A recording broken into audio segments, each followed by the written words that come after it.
welcome to the show now, criminologist Alex Del Carmen, CEO of Del Carmen Consulting. Thanks for joining us. I'm going to dive right in with you. It's been over a week since law enforcement held a press conference. Since then, we've had some new evidence that has been discovered with the security footage there. They have said that they are not planning to hold any more press conferences until there's a big break in the case. Do you think that's what they ought to be doing? Good morning, Anna. Well, sadly, we have seen now two breaking news, in the past few days where we think we have somebody, where law enforcement responds, the SWAT team is there, the news media conveys and reports essentially that after 2-3 hours, these folks are simply leaving the scene and going back to their homes.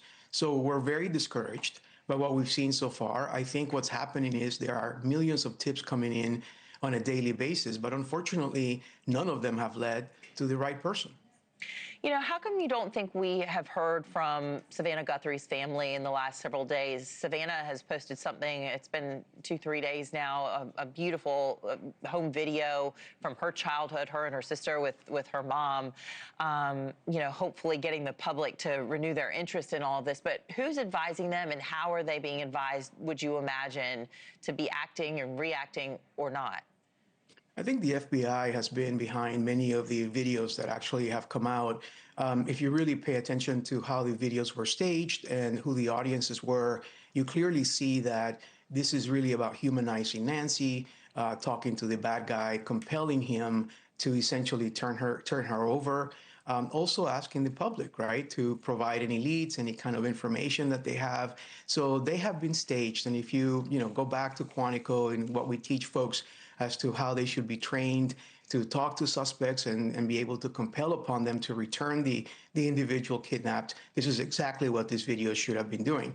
What it tells me now in the past few days that we haven't seen these videos is the fact that it's likely that the FBI is simply thinking at this point that there's maybe something else other than a kidnapping, that perhaps these videos are not doing what they're intended to do, and that the leads that they're getting are simply not good leads. Well, our Elizabeth Vargas interviewed Sheriff Chris Nanos and asked him, are you handling this, continuing to handle it as, an abduction, as a missing person, as, this crime that has been committed here, of course, or are you handling it as a homicide?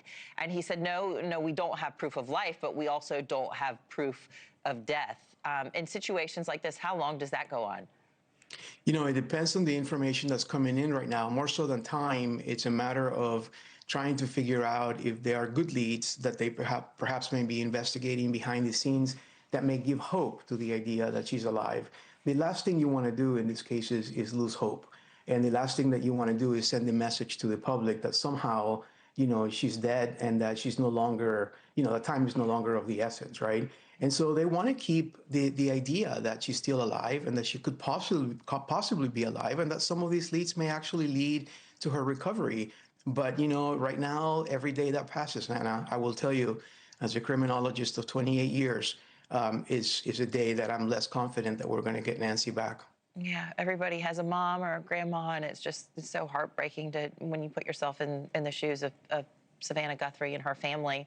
NewsNation had some exclusive video and reporting from our Brian Enton on the ground late Friday night into Saturday morning of a SWAT operation going on that and it resulted in 2 people being detained at a home and another being detained at a nearby traffic stop. And we know that those individuals, from Jessica's reporting, they have been released. No arrests, according to the sheriff, still no sign of Nancy there.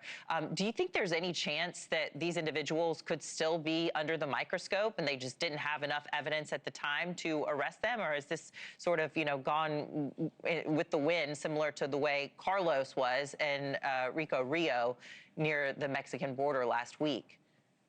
Well, the fact that they actually had a warrant and they went inside the home tells me that they simply had enough evidence to suggest to a judge that they have probable cause in order to be able to get in there. So which means that there is a connection between Nancy and these folks. Now, whether or not the connection is related to the actual alleged kidnapping, or perhaps there was a connection between them prior to, perhaps this is a family that is known for some issues that they may have had with the family of Nancy's family. So who knows, right? But at this point, what I can tell you is nothing is off the table.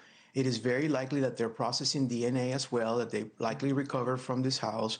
And so I wouldn't necessarily put them away and say, we're moving on to the next series of suspects. I would just simply say that right now they don't have enough evidence to suggest that they're going to be keeping them in jail for a while. And we can't forget they also towed away and after processing that grayish silver Range Rover as well. So, you know, maybe they found something there of interest. Alex Del Carmen, we're out of time. Thank you so much for joining us and giving your expertise today. Thanks. Thank you for watching. Subscribe below and download our NewsNation app right now on your phone, and you will get fact-based, unbiased news for all Americans.